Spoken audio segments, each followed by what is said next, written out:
What is going on, everybody? Welcome back to the channel. This is Eric, and today we're talking Oppenheimer, the epic autobiographical film about J. Robert Oppenheimer, who was monumental in the creation of the first nuclear weapons that were used against Japan during World War II. Now, this film is made by Christopher Nolan. He wrote it, he directed it, so it's no surprise that the movie is technically amazing. The cinematography is next level. It is awesome. The special effects are practical and amazing, and the cast is absolutely stellar, top notch, and it's amazing how many big name actors show up in this movie, many of whom I didn't even know were in the movie. Yes, there's Matt Damon. Cillian Murphy is awesome in the lead.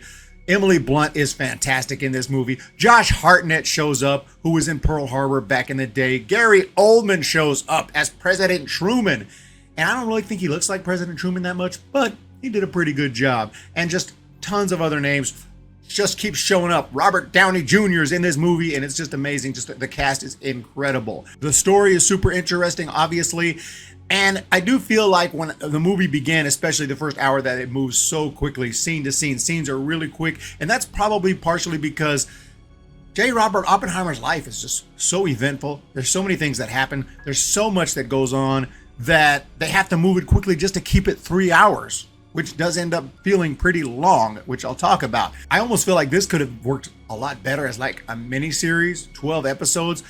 Give them 12 hours to flesh this character out and everything that happened, because it does feel like the scenes are going boom, boom, boom, boom, boom, boom, boom. But it kind of works. I mean, it keeps a quick pace, and it is interesting for sure. And of course, with the amazing cinematography and the excellent acting, that keeps that interest level high. The build up to the Trinity test was amazing, and then the actual test itself, you could feel the suspense that everybody was experiencing in that moment, not knowing what was going to happen. And there was a chance even that he had discussed here with Einstein in the movie. And I remember learning about this, that they didn't know 100%, although it was unlikely, but it was possible that this could just cause a chain reaction and blow up the entire world.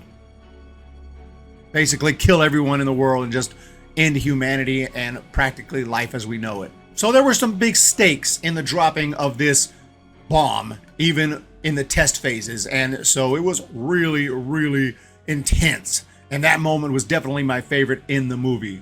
So you have a very, very good, technically shot movie with amazing acting, great music, and all of that is on point. Just want to be clear on all that before I kind of get into some of the things that I didn't love about this movie. Unfortunately, there's a lot of things that go on in the last 45 minutes, hour. Now, some of those things, many of those things, they've kind of spliced into the earlier 2 hours of the movie.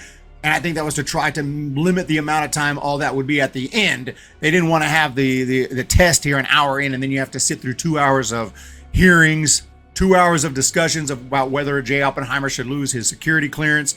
And that's basically what the last hour kind of is. It's still interesting, but I felt like the best, most epic scenes had already come and gone, and it did feel a little bit boring that last hour. It wouldn't have felt boring at all had I, been watching it at home, stopped it, continued the next day. But 3 hours, it's just pushing it unless you really keep that interest level high. And it didn't totally do that for me, just to be honest. Still interesting, but definitely was starting to feel a little bored. Was kind of checking the time a little bit, like, okay, man, how much more we got in this? So I got to be honest about that. There were also some creative choices in this movie that I wasn't totally on board with.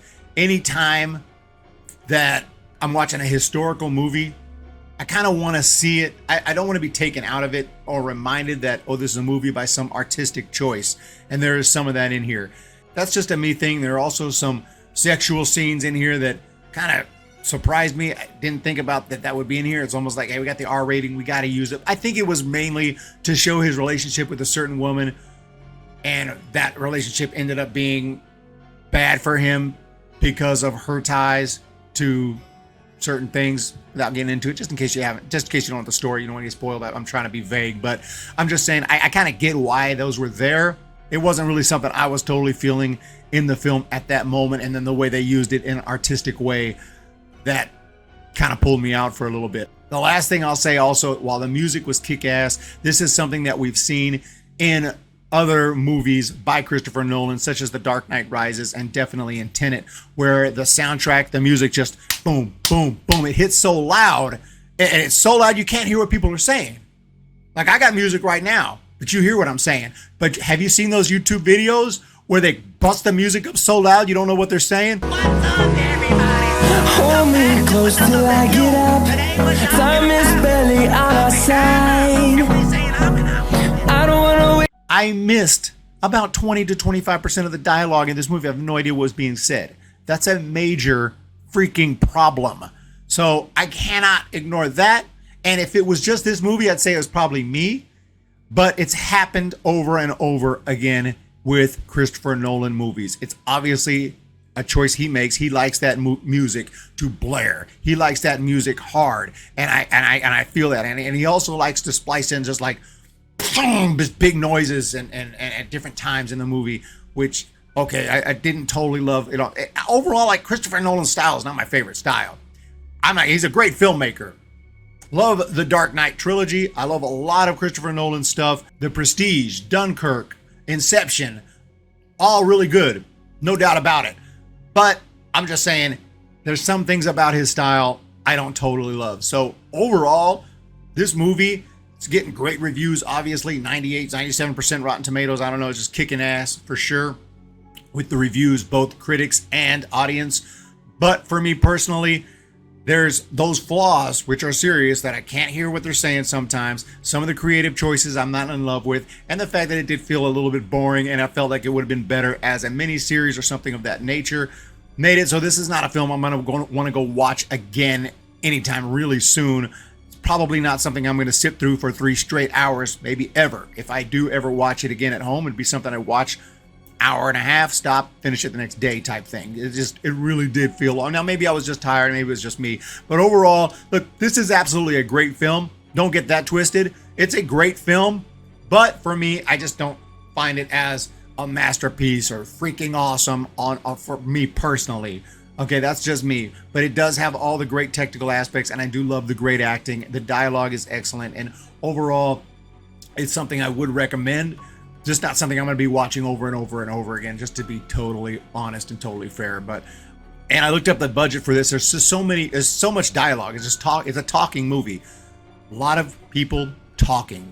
A lot of talking in this movie for sure. When you can't understand dialogue, makes the problem even worse. Because sometimes you don't know what's going on. Like, what's going on right now? What's actually is happening? What are they talking about? I don't even know what's going on right now.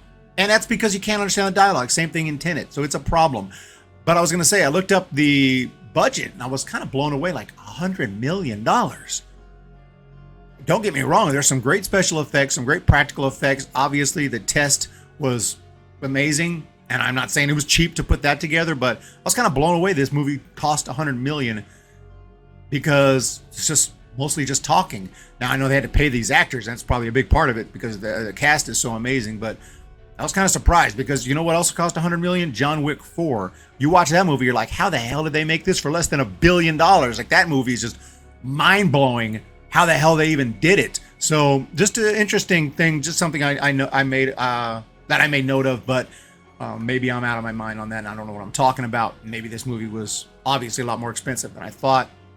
I'm just saying a lot of it just didn't feel like it should have cost hundreds of millions of dollars, $100 million at all, or anything close to that, but it is what it is. Overall, like I said, great film, recommended, just not something that I totally love. Y'all have a great day. Hit the thumbs up, hit the subscribe. I do appreciate the support very, very much. Let me know what you thought of Oppenheimer down below. We'll talk to you in the next one.